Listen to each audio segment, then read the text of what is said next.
Hello and welcome again. My name is Becky and I'm just so excited to be able to share some thoughts from the Bible with you today. Thank you so much for joining me.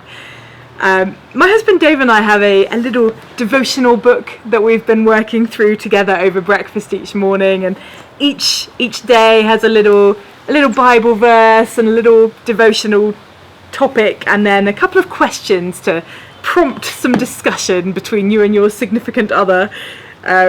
Well, on one day a few days ago, the topic was all about our value and how often our worries, the fears that keep us up at night, the things that really concern us, how often those things are founded in the fact that our value is placed in what we have, or in what we do, or what we can achieve, what we can provide, or who we are, all of those kind of things. Well, it went on to say that instead we should find value in whose we are, that we are children of the King. Curiously, as I went on to my daily Bible reading that day, I was met with a character called Ahithophel.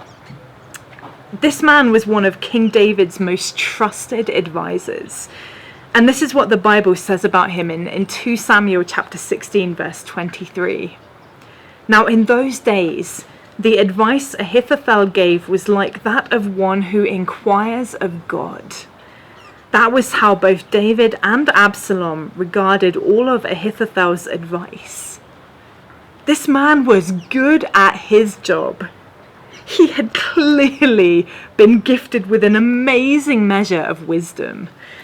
Perhaps not quite so much common sense, though, as he decided to side against the king of Israel, David, to favour Absalom, his son, who rose up against his father and attempted to steal the crown.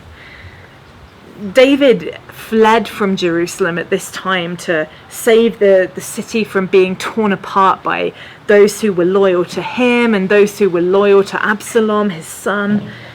And another of David's advisors, a man called Hushai, planned to leave with him. But David told him to stay, to contradict the advice that Ahithophel, that is not an easy name to pronounce, I am telling you, that he offered. Well, the plan succeeded, and Absalom decided that one piece of advice that Hushai offered was better than what Ahithophel suggested. And this was Ahithophel's reaction in 2 Samuel chapter 17, verse 23. When Ahithophel saw that his advice had not been followed, he saddled his donkey and set out for his house in his hometown.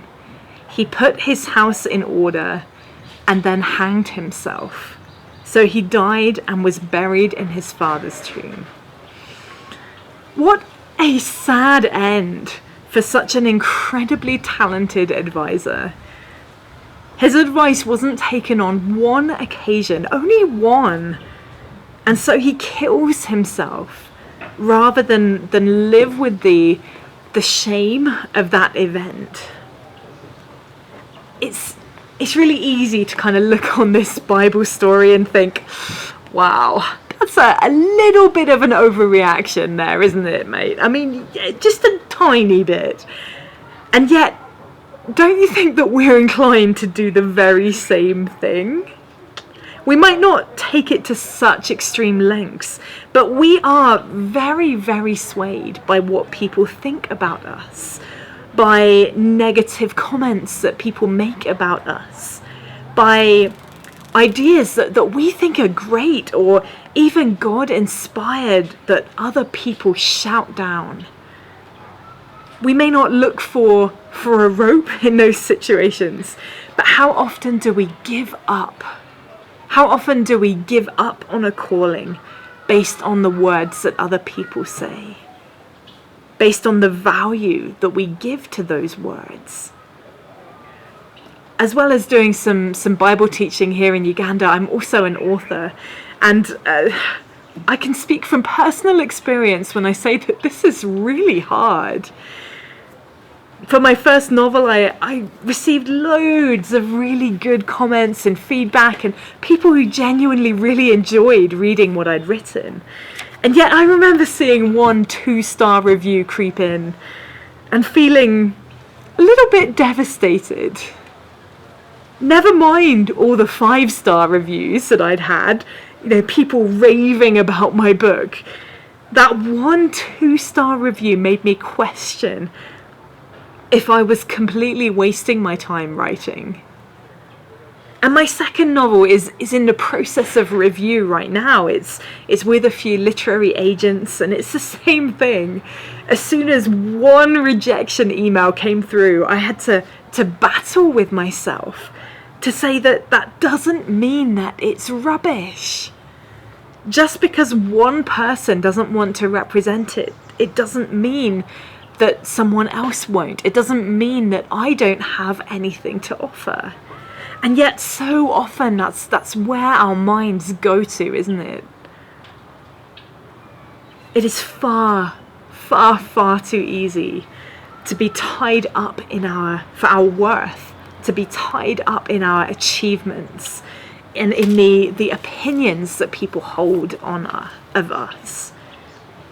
And there could have been more to Ahithophel's decision here. Maybe he realized in that moment that he'd picked the wrong side and betrayed somebody who had always respected his gift. I don't know. Maybe he thought that there was no way that King David would ever forgive him his wrong. Maybe he thought that was his only way out. We don't know what he was thinking at that time. But I know that he could have turned it around. He could have said, yeah, you know what, I've made a mistake here. He could have humbled himself and sought forgiveness from David. He could have put aside his wounded pride, his jealousy that somebody else's advice was taken over his. He could have realized that he still had so much to offer, that God had given him a wonderful talent, and that he could still use it for God's glory. I wonder, where is your worth when you meet opposition? Can you look beyond what you might have achieved or what you might have not achieved that you wanted to, and recognize that you are still a child of God?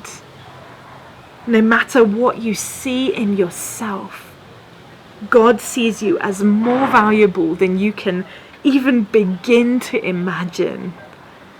And it's his voice that you should be listening to. I know that is not always easy, trust me. But my prayer for you today would be that you can see your worth through God's eyes. Because you are so valuable. Your value is beyond measure. Thank you so much again for joining me. I look forward to seeing you here next time as we explore the Bible together once again.